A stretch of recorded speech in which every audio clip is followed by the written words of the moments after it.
Hello and welcome. Today I'm going to be showing you how to make my favorite dip recipes. I eat dip as if it were a food group. Like I can't get enough of it. It's a sickness. The first one is going to be spinach dip, and I make it with Greek yogurt, which has a lot less cholesterol than cream cheese, which is the typical ingredient in spinach dip. The first thing you're going to want to do is take 2 cloves of garlic and mince them.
Then get a big skillet. It can be non-stick, this one isn't, and spray it with a non-stick spray that you have, like Pam or something like that.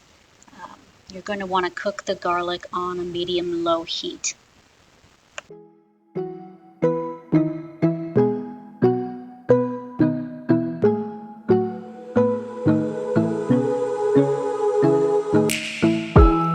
We've been looking in each other's eyes. It's been a long time trying to get it right. Is there anything left there?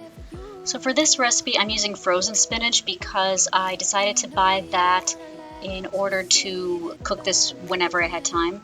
If I had bought fresh spinach, I would have felt like I needed to use it up within a week or less of purchase so that the spinach doesn't wilt.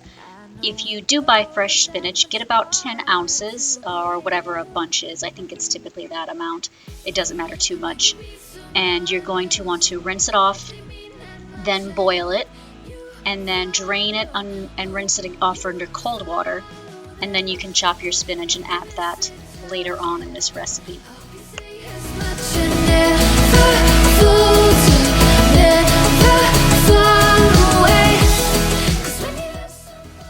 A while back, I bought an aluminum can of artichoke hearts, and I've been using 1/3 of that can to make spinach dip for the past couple of months. I just froze the can in thirds, including the juice, and this is what you see is 1/3 of a can of artichoke hearts. Now, if you wanted to buy a jar, the original recipe actually calls for a 6.5 ounce jar of artichoke hearts to be used. I also use the juice with it because I like cooking the garlic in the juice, which you'll see me do in a minute. I don't know why I do it that way. I guess it's just so I can use the juice. So you're going to want to mince or dice your artichoke hearts. Either spray the skillet with a non-stick spray in order to cook the garlic, or you can use the artichoke heart juice, and then you're going to cook it on a medium-low heat. I got you in my sights now, so close but I can touch you. Maybe we should just pretend this dream will never end. You're feeling lonely. The garlic should be just slightly starting to brown when you add the artichoke hearts. You want me on, you pull you to the floor. My sweat dripping out, dirty mind, game is on. Give me out all you got. Feels like the first time. Oh yeah, lay it out. Get your hook, knock your socks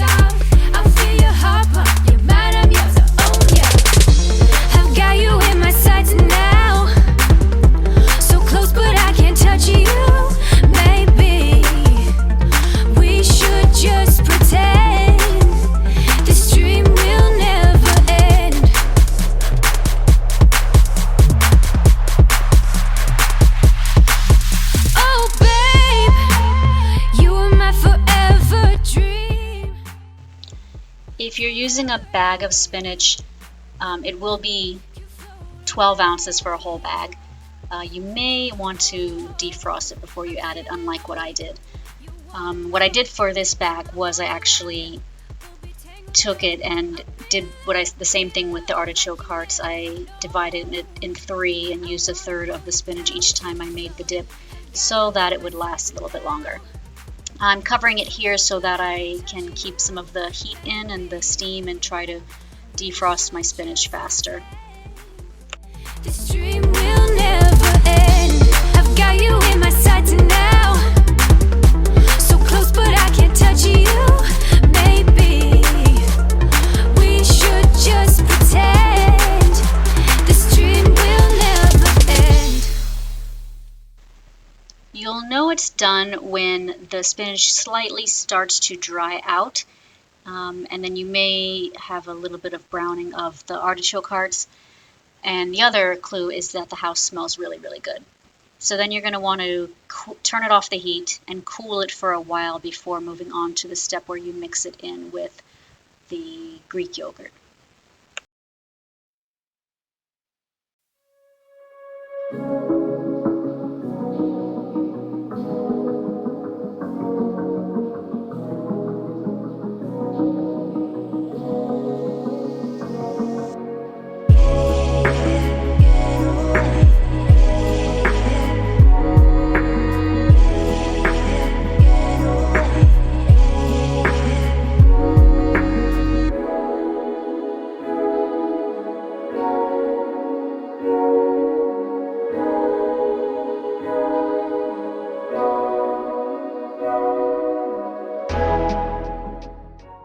Put the spinach mixture into a bowl or whatever you want to store the dip in, and then the Greek yogurt here, you make sure it's plain and unflavored.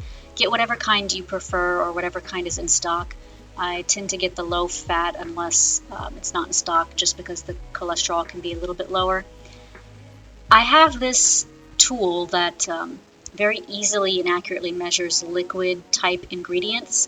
You don't need one of these, but it will be easier to use and get all the stuff out than trying to get it out of a 1-cup measuring spoon. So you're going to put a cup of Greek yogurt in whatever container you have that's measuring a cup, and then mix it in with the spinach dip.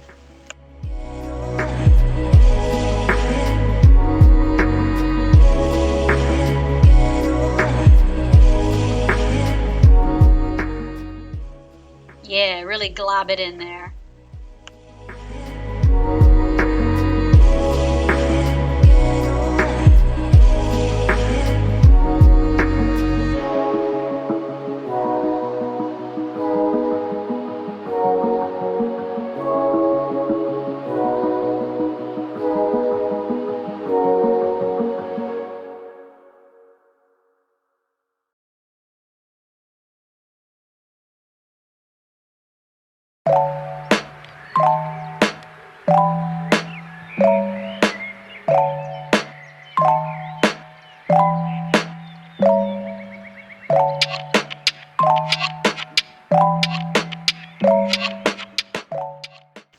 So now you see why I use this kind of measuring tool for liquid ingredients. There's not a speck wasted.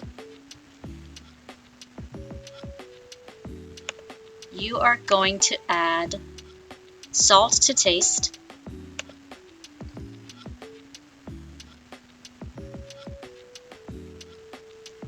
onion powder to taste, and if you're unfamiliar with the term, that just means sprinkle on whatever amount is tasty to you.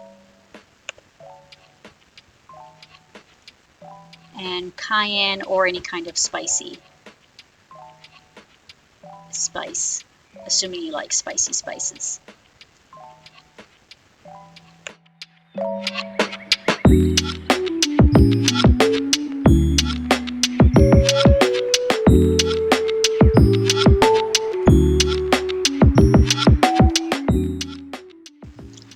Mix it all together and then taste test it and see if it's flavorful. You may want to add more salt or more spicy stuff, and then store it in the refrigerator.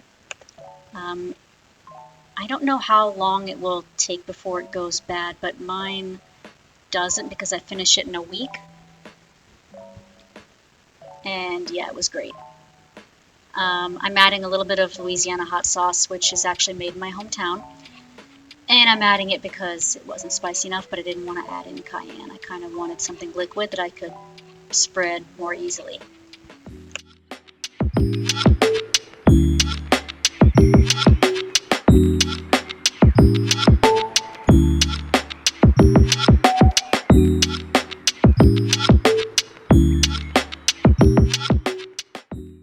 This dip is amazing and honestly pretty healthy.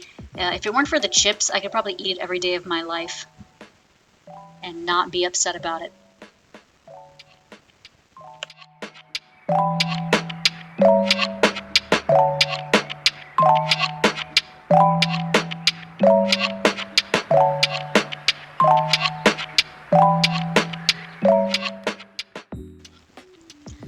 So now I'm going to show you my onion dip recipe. It's also ridiculously easy. I forgot to start filming on time, so what you do on this one is you add 1 cup of Greek yogurt, same amount as the last recipe, and then 2 tablespoons of mayonnaise. If you hate mayonnaise, sour cream might be a decent replacement, but if you hate mayonnaise, you probably hate sour cream too, so I don't know. And then it's going to be 1/4 cup of minced onion. They're also called dried onion flakes in the store. Depending on where you go, the package might be labeled differently.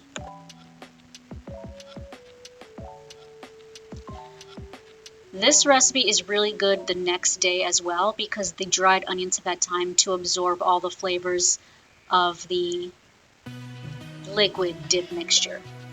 Is it liquid? I don't know what you would really call that.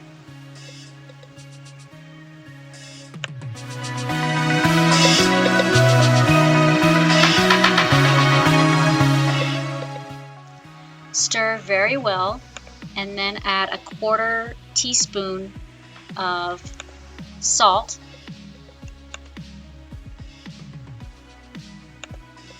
a 1/4 teaspoon of garlic powder,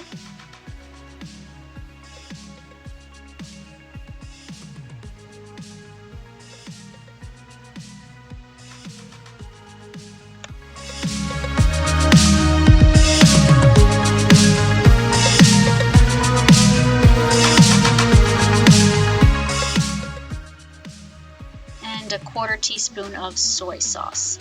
I believe the original recipe called for Worcestershire sauce. My husband just laughed because I pronounced it wrong. Worcester, Worcester, Worcester, Worcester, Worcestershire. Anyway, he called for that, but I typically don't keep that in the house. I do keep soy sauce a lot for other recipes because I love stir fries. So I substituted that and I have no complaints.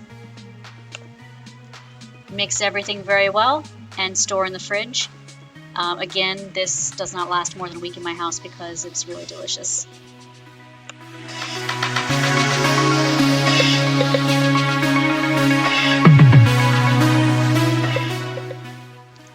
I added a dash more of the soy sauce because it wasn't quite as tangy as I wanted it to be. The dip is pretty flavorful. It's not an overpowerful onion taste and it's not an overpowerful soy taste either. It's got the right combination of everything. So if you liked what you see here, please like, share, and subscribe. I'll be putting up a lot more recipes soon, and we hope you come back again. Thank you so much, everybody.